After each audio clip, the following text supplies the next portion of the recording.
Vieja estación de provincia, ¿quién se olvidó de pintar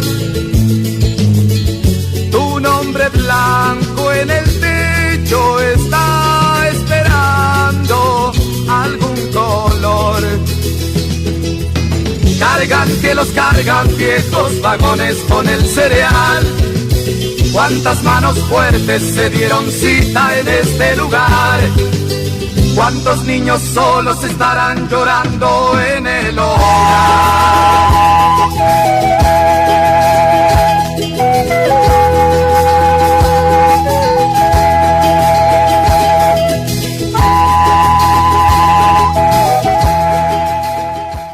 Segunda parte de Vivencias.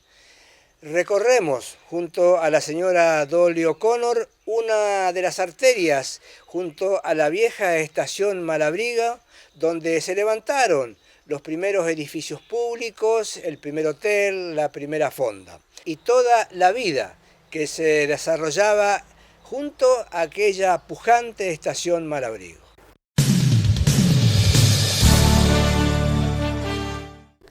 Bueno, ahora acá estamos frente a lo que en su momento, en los años fundacionales, fue el reconocido Hotel López de Malabrigo. Este hotel se conserva a través del tiempo, por supuesto, con consecuencias propias del tiempo, de la edad, pero es una verdadera reliquia para la historia de Malabrigo. Acá fue el primer hotel de Malabrigo. El señor José López Álvarez era un inmigrante que vino de España huyendo de la guerra y de las necesidades del lugar, de la miseria que se vivía en Europa. Llegó acá, hizo de todos trabajos para trabajar como se decía, para hacer la América, juntar unos pesos y poder traer con el tiempo a su esposa, doña Joaquina, que había quedado en España. Cuando se entera que el ferrocarril licita una confitería que estaba al lado de la estación, se viene inmediatamente a Malabrigo, compra un boleto de segunda, que era lo que podía pagar, y acá en Malabrigo consigue esa licitación y esa confitería del hotel fue el primer inicio del Hotel López de Malabrigo. Y lo que atraía del hotel, porque cuando venían los viajantes que abundaban en esa época, bajaban del tren y se venían derechito al Hotel López, porque allí encontraban buena atención, hospitalidad, un servicio excelente, porque el hotel se destacaba por la cocina de doña Joaquina. Doña Joaquina, como buena española, ofrecía unos platos exquisitos y eran reconocidos los escabeches que hacía de liebre, de paloma y de otros animales. Además, el hotel contaba con una excelente bodega con vinos finos, muchos importados de Chile. Les quiero contar una anécdota simpática de doña Joaquina. Dicen que doña Joaquina tenía una debilidad, y esa debilidad era escucharlo a Carlitos Gardel, el zorzal criollo, como le decíamos en esa época. Cuando cantaba Carlitos Gardel, doña Joaquina paraba sus actividades y lo escuchaba a Carlitos. Y cuando se enteró por la radio, que yo creo que la primera radio que hubo en el barrio fue la radio que tenía el Hotel López. Cuando se enteró por la radio de que Carlitos Gardel había muerto en un accidente de aviación, tapó la radio con un paño negro, hizo un gran moño negro que colocó a la entrada de la puerta del hotel. Doña Joaquina estaba de luto y de esa manera manifestaba su dolor por la pérdida de Carlitos Gardel. Además tenían un servicio de mensajería que iba a Román, porque en esa época todos saben que Román estaba incomunicado al no tener un servicio de ferrocarril.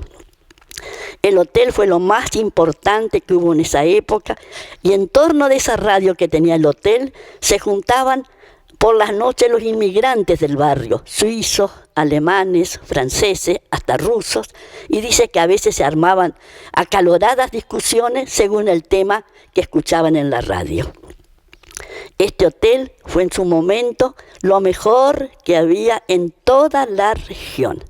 Tenía un sistema de calefacción, que era lo que lo destacaba. Imagínense en esa época, agua caliente en los baños.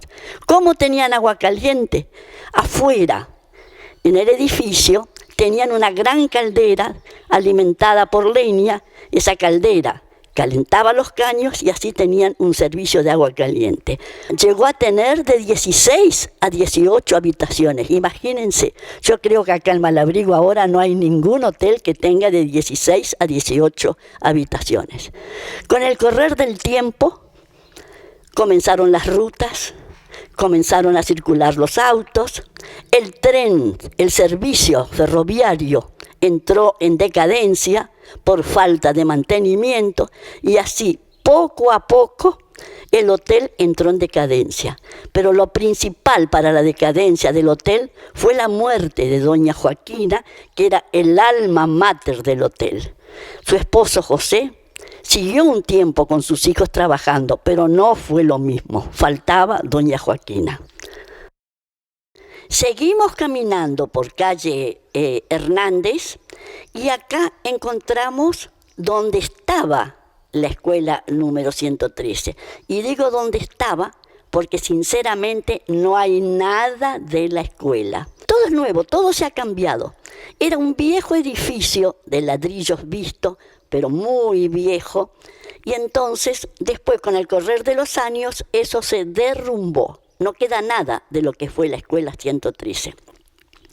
Averiguando a raíz de este programa, me entero de que la escuela 113 en sus comienzos estaba al sur de las vías del ferrocarril, en un viejo edificio también, galpones, de los hermanos Victorio y Riciere Mani, que le cedieron a la escuela 2 salones, y en esos 2 salones empezó la escuela 113.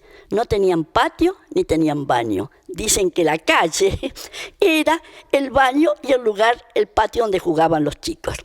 Con el correr de los tiempos pasaron a ese edificio que sinceramente no sé a quién pertenecía. Lo que sí sé es que con el correr de los años eso fue de doña Josefa Albóniga, doña Pepa como le decían. Doña Pepa era la propietaria y cobraba pero una ínfima, poquísimo dinero por el alquiler de esa casa. Y sé que siempre protestaba porque el gobierno nacional no pagaba en términos esos pocos pesos. Y no era que ella necesitaba de ese dinero, sino que le indignaba la poca responsabilidad y formalidad del gobierno nacional. Yo más o menos 2 años trabajé en la vieja escuela 113. Primero trabajé 10 años en la 112, después hice una permuta porque al casarme y al saber que se construía la nueva escuela acá sobre calle San Martín, hice una permuta y por 2 años trabajé en la escuela 113. Yo conocí esa escuela, vieja, si se quiere, pobre, con unos pisos de madera desvencijados, con el techo que se goteaba, pero tenía un hermoso patio, con un hermoso y corpulento ombú, y allá atrás las letrinas. Lo más lindo que tenía la escuela era el patio, porque era amplio, de tierra, bien soleado, donde los chicos jugaban. El edificio estaba, como les dije, en calle José Hernández, que es lo que estamos recorriendo en este momento. Bueno, estamos acá en calle José Hernández, intersección calle Juan de Garay. Acá tenemos la iglesia pentecostal misionera. ¿Por qué tomamos esta imagen? Porque en este lugar, esta casa, fue de la época fundacional, quiere decir que es más que centenaria. Esta casa perteneció en la época fundacional a don José Coliñón. Esta era la fonda de don José Coliñón. Acá se reunían los parroquianos, la gente del barrio, la gente de más allá, hacia el sur de la villa, que era la gente de la colonia Elías. En esta casa, un hecho trascendental, un hecho muy importante para la Malabrigo Fundacional. Acá se creó el Centro Social Cosmopolita. Acá se firmó el acta fundacional y en ese momento se eligió como presidente del Centro Social Cosmopolita a don Juan O'Connor. Lo acompañaron en esta creación, firmando el acta fundacional, Stirnemann, José Franco, Ricardo Schneeberger, Jeremías O'Connor, los Roesling, que en esa época eran los maestros de alemán de la vieja escuela alemana. Muchos otros firmantes, propietarios de la colonia Elia, firmaron el acta fundacional, que tenía como fundamento principal ser una fundación social, cultural y deportiva. Por eso que la biblioteca que hoy tenemos es la biblioteca del Centro Social Cosmopolita. Además, en esta casa ocurrió un hecho, pero en esta oportunidad fue un hecho trágico, un hecho sangriento. En 1918, los Nefle, que eran propietarios de una estancia que se llamaba La Ñanducita, que estaba camino al Arazá, lo mataron alevosamente al policía Buenaventura Sentis, que estaba empeñado en perseguir a los cuatreros. Ese hecho sangriento ocurrió acá en esta casa, que es histórica y que por eso la traemos en el recuerdo a estos días de hoy. Con el tiempo, don José Coliñón vende la fonda a don Emilio Arpón, que también era un español que se había casado con Catalina O'Connor, la tía Kate, como le decíamos. Catalina era hermana de mi abuelito Jeremías. Unos años vivieron ahí. El Hotel Arpón fue la competencia que tenía el Hotel López, porque también ofrecía una excelente atención. Con el tiempo, el Hotel Arpón compró un edificio que estaba en calle Sarmiento, donde hoy está el Centro de Empleados de Comercio.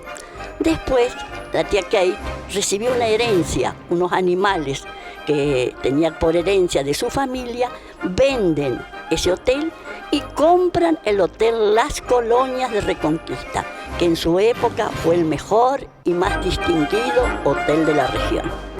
Estamos acá, en calle Hernández, intersección Almafuerte, frente a un edificio, una casa, una vieja casa histórica de más de 100 años. En la actualidad, esta casa está habitada por la familia Furrer, pero en su época fundacional, acá estaba ubicado un edificio, pero muy, muy importante, que era la estafeta postal. Estaba atendido por el señor Adolfo Schneeberger y su esposa.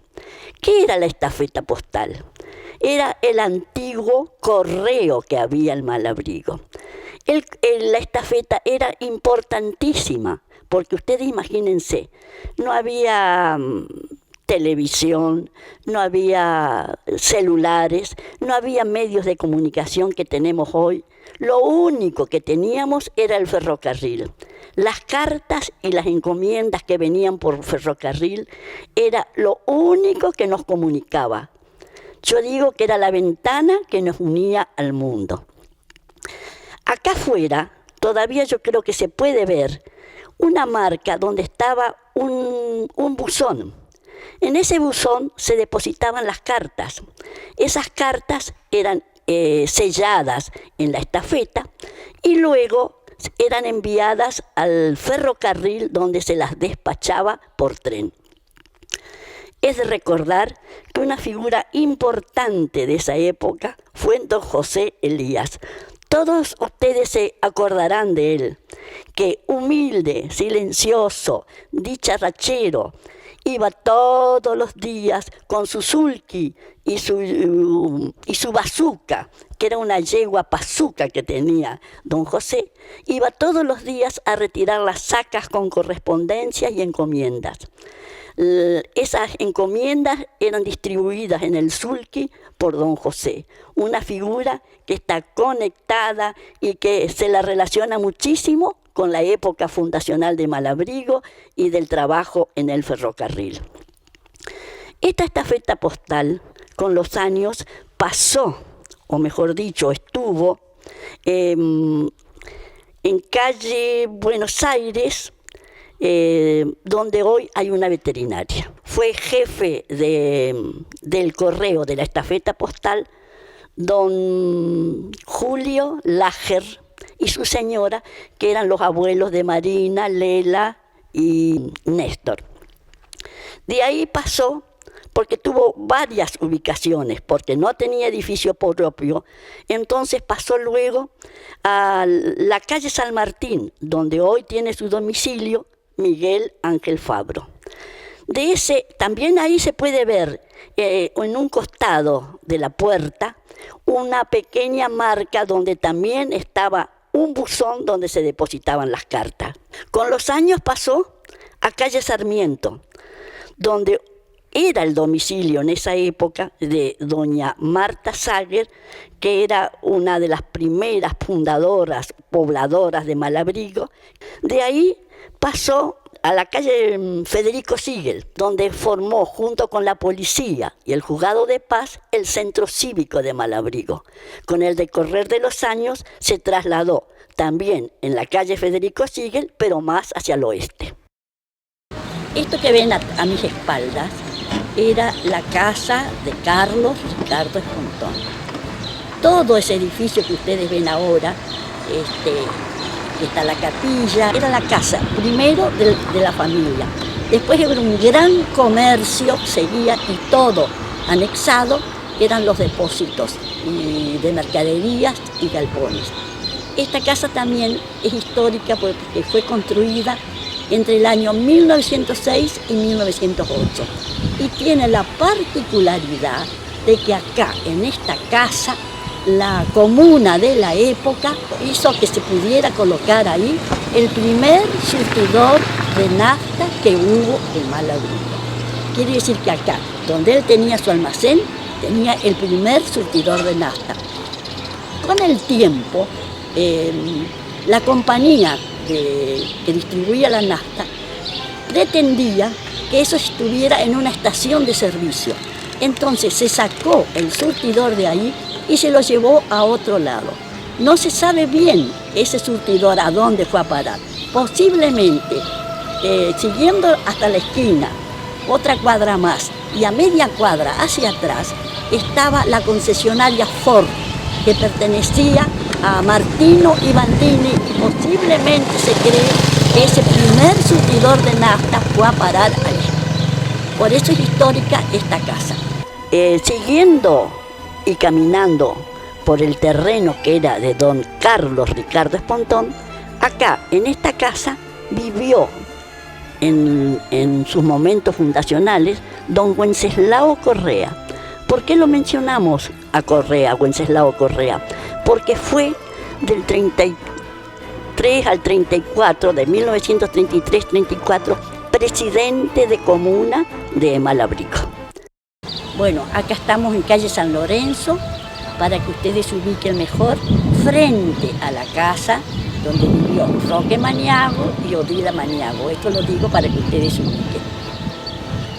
Esta casa también tiene una gran importancia, porque en esta casa, que era propiedad del señor Carlos Ricardo Espontón, todo esto pertenecía a don Carlos Espontón.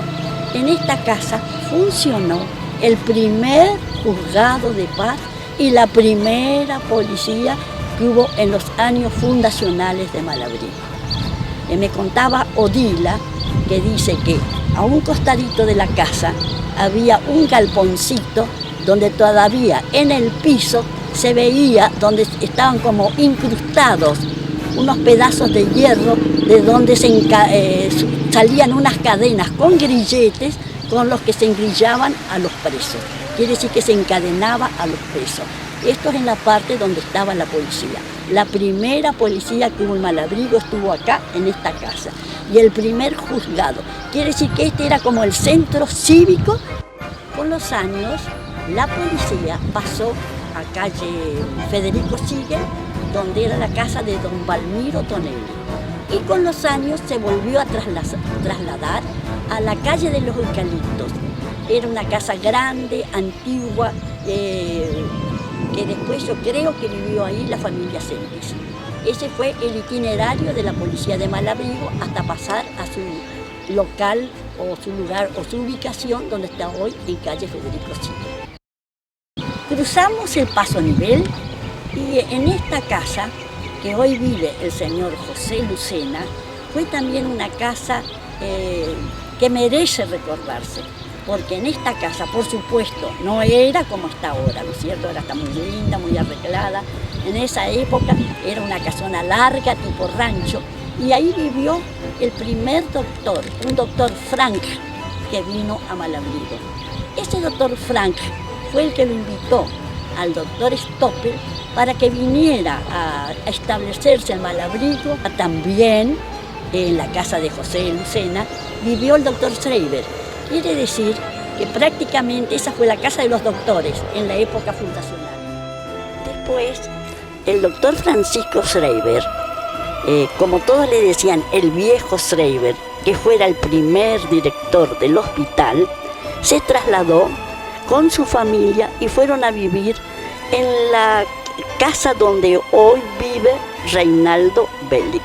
Si nosotros observamos en el frente de la casa, dice 1910. Y esa casa también es histórica, porque ahí vivió el primer presidente de comuna que tuvo Malabrigo.